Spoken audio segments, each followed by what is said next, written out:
Để nắng chưa? Để nắng cái ngoại cây.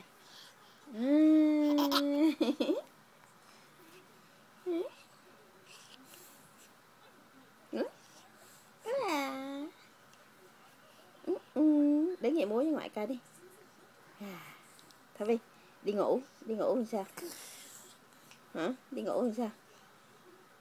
Con gái phải lớn lên chứ, không phải. Đi ngủ. Thôi đi ngủ. Đi ngủ. Đi ngủ. Tại vì cắt tóc đi.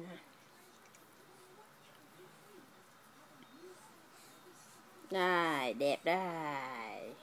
Đẹp quá. Đổ vô rồi gỡ ra.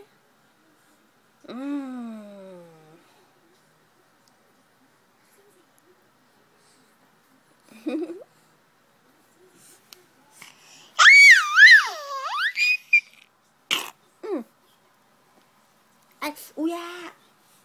Trời ơi. Nó bó vú mày đâu á.